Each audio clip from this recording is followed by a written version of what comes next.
मी अजित जवाहर शिंदे, माझा भाऊ रणजित जवाहर शिंदे. ह्याची 15 तारखेला आयस्क्रीममध्ये डेथ झालेली. मी फौजमध्ये, मी आता श्रीनगर काश्मीरला पोस्टेड आहे. तिथून मी आलो 3 दिवसाचा प्रवास करून. पण त्या 3 दिवसाच्या प्रवासामध्ये जे माझ्या मनाला हळहळ लागलेली होती ही सांगण्याजोगी नाही आहे. आणि ती हळहळ इथून पुढं कुठल्याही फौजीला या सिव्हिल माणसाला ती लागू नये यासाठी माझा आवाज आहे. 15 तारखेला संध्याकाळी लाकडाच्या अवैध प्रकारची वाहतूक इथून चाललेली होती. जवळजवळ 100 झाडे इथं तोडलेली आहेत. मी त्याच ठिकाणी आता उभा आहे, तेच बघायला आलेलो आहे. ना त्याचा कुठला परवाना आहे, ना कुणीतरी संमती दिली आहे, ना काय. रातची संमती कोण देतं मला एवढं सांगा. ट्रॅक्टरच्या बाहेर 7-7, 8-8 फूट लाकडं बाहेर येतात मोठी मोठी. ती लाकडं अंधारामध्ये ट्रॅक्टर जातोय, ना त्याला रिफ्लेक्टर आहे, ना त्याला लाईट आहे, ना काय. मागणं येणाऱ्या माणसाला कसं दिसणार की तुमचं गाडीमध्ये लाकडं बिकडे येते अंधाराच्या रातच्या टायमिंगला. त्या दिवशी माझ्या गावची यात्रा होती, छबी नव्हता. त्या दिवशी भाऊ माझा डिमांडमध्ये सामान आणायला गेलेला होता. तो येताना त्याला ना रिफ्लेक्टर नव्हता ना काय नव्हता, ट्रॅक्टर मध्येच रस्त्यामध्ये उभा होता. तो येऊन त्याला धडकला आणि जागी त्याचा अंत झाला. तर माझं वन विभागाला एवढंच मागणं आहे की तुम्ही ह्याच्यावर अजून 8 दिवस झाले मी ॲप्लिकेशन देऊन, FIR कॉपी देऊन, तर तुम्ही अजून ह्याच्यावर काहीच कारवाई केलेली नाही आहे.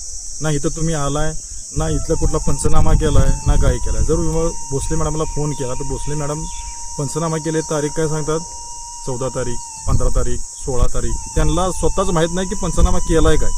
आणि शेवट फोन हा स्विच ऑफ करून ठेवतात. मग ही जी अधिकारी जे बसलेले आहेत महाराष्ट्रामध्ये, कुठल्याही पोस्टवर बसलेला अधिकारी तो कोणासाठी आहे. मी एक स्वतः फौजी, आम्ही देशाचं रक्षण तिकडे करतो आणि आमच्या कुटुंबातला व्यक्ती, माझा सक्का भाऊ, तुमच्या अवैध प्रकारच्या लाकडाच्या वाहतुकीमुळं माझा भाऊ जागीच जातो. ह्याला जबाबदार कोण आहे? ह्याला जबाबदार वन विभाग आहे आणि बसलेले उच्च अधिकारी आहेत. ते जे AC मध्ये बसतात ना, ते तुम्ही हे समजू नका की आम्ही AC मध्ये बसतोय ते आमची खुर्ची आणि आमचं सर्व. तुम्ही सर्वसामान्य माणसासाठी बसलेला आहात. जर तुम्ही जर ही पहिल्यांदा ॲक्शन घेतली असती तर हे आत्ता हे झालं नसतं. इथून पुढे मग तुम्हाला नम्र विनंती आहे की इथून पुढे तर यात लक्ष घाला. कुठल्याही सर्वसामान्य कुटुंबातील या कुठल्या फौजीच्या घरातील असा अवैध प्रकारच्या ट्रॅक्टरच्या जडकून कोणाचा मृत्यू होऊ देऊ नका. आणि ह्याच्यावर जास्तीत जास्त लक्ष घाला. जर तुम्ही ह्याच्यावर लक्ष नाही घातलं तर वन विभागातील जेवढे अधिकारी येतील त्यांच्यावर मी मनुष्यवादाचा गुन्हा हा मी दाखल करीन. आमरण उपोषण पण वन विभागापाशी होईल. नमस्कार, मी विनोद मोहन शिंदे, प्रथम लोकनियुक्त सरपंच, पानमळेवाडी.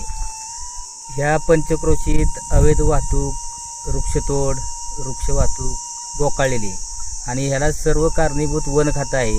वन खात्याचे अधिकारी आहेत.